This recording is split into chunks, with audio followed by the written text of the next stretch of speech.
এমন দেশটি কোথাও খুঁজে পাবে না কো তুমি, সকল দেশের রানী সেজে আমার জন্মভূমি।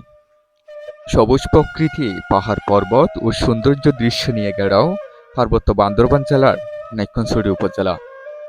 প্রকৃতি আর পাহাড়ের সৌন্দর্যের টানে চলে যাচ্ছি বান্দরবানের নাইক্ষ্যংছড়িতে।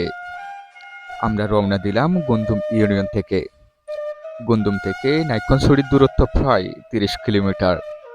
গুন্দুম ইউনিয়নটি নাইক্ষ্যংছড়ি উপজেলার অন্তর্ভুক্ত একটি ইউনিয়ন। আমরা সীমান্ত পথ দিয়ে পাড়ি জমালাম নাইক্ষ্যংছড়ির উদ্দেশ্যে। রাস্তার অপর পাশে মিয়ানমার সীমান্ত, আর এ পাশে আমরা। আঁকাবাঁকা রাস্তা, উঁচু উঁচু পাহাড়, আর পাহাড়ের উপর দিয়ে চলাচলের রাস্তাটি আসলে দেখার মতো। এরকম সৌন্দর্য দৃশ্যগুলো দেখে মনটা এমনিতে ভরে গেল। গুন্দুম ইউনিয়নের পর এবার সোনাইছড়ি ইউনিয়ন। এই সোনাইছড়ির অর্ধেক পথ অতিক্রম করলাম, আর এখান থেকে নাইক্ষ্যংছড়ির দূরত্ব মাত্র ৫ কিলোমিটার। আর সোনাইছড়িতে এসে আমরা বেশ কিছু জিনিস লক্ষ্য করলাম। এখানে এরকম দুর্গম এলাকায় রাস্তার আশেপাশে যাত্রী ছাউনি দেখতে পেয়েছি, যা আসলে এখানে অত্যন্ত প্রয়োজন বলে আমরা মনে করি। আর অর্ধেক পথ পাড়ি দেওয়ার পর দেখতে পেলাম আকাশের মেঘ যেন আমাদের মাথার উপর খেলা করছে। এই দৃশ্যগুলো দেখে মনে হচ্ছে আমরা অজানা অচেনা এক শহরে পাড়ি জমাচ্ছি। এখন যে স্থানটি দেখতে পাচ্ছেন, এটা নাইক্ষ্যংছড়ির দূরবীন পয়েন্ট নামে পরিচিত। এই স্থানে দেশের বিভিন্ন স্থান থেকে পর্যটকরা ভিড় করে এই সৌন্দর্য দৃশ্যগুলো উপভোগ করার জন্য। দর্শক, আমরা নাইক্ষ্যংছড়ির একদম কাছাকাছি চলে আসছি।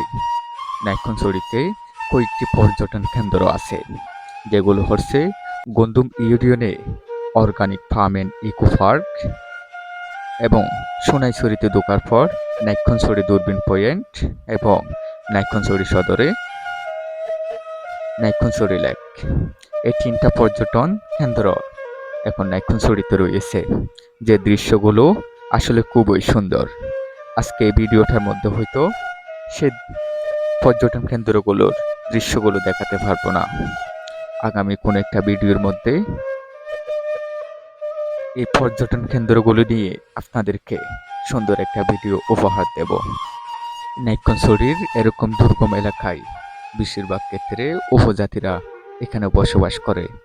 আর এরকম দুর্গম এলাকায় আমরা প্রাথমিক বিদ্যালয় এবং কমিউনিটি ক্লিনিকও আমরা এখানে লক্ষ্য করছি।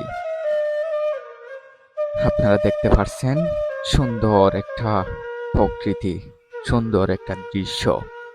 চারিদিকে সেগুন গাছ। এই গাছগুলো রাস্তার সৌন্দর্যকে আরো বৃদ্ধি করেছে। এরকম দৃশ্যগুলো আসলে খুবই দেখার মতো। নাইক্ষ্যংছড়িতে যাওয়ার জন্য 2টা রাস্তা রয়েছে। এখন আমরা যে রাস্তা দিয়ে চলে যাচ্ছি, প্রথমত এই রাস্তা, এরপরে কক্সবাজার জেলা থেকে রামুর দিক দিয়ে আরেকটি রাস্তা রয়েছে।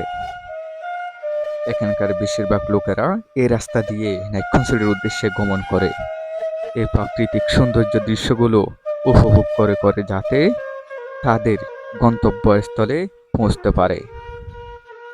আঁকাবাঁকা রাস্তা, উঁচু উঁচু পাহাড় এবং প্রকৃতির ভালোবাসায় আমাদেরকে অন্ততপক্ষে সপ্তাহে একবার করে এই নাইক্ষ্যংছড়ির রাস্তার মধ্যে আসতে হয় এই সৌন্দর্য দৃশ্যগুলো উপভোগ করার জন্য।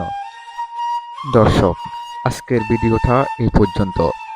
পরবর্তী ভিডিও আসবে নাইক্ষ্যংছড়ির পর্যটন কেন্দ্রগুলোর সৌন্দর্য দৃশ্যগুলো নিয়ে। সে পর্যন্ত ভালো থাকবেন, সুস্থ থাকবেন। যদি ভিডিওটা ভালো লেগে থাকে তাহলে লাইক, কমেন্ট ও শেয়ার করে দিবেন। ধন্যবাদ সবাইকে। আল্লাহ হাফেজ।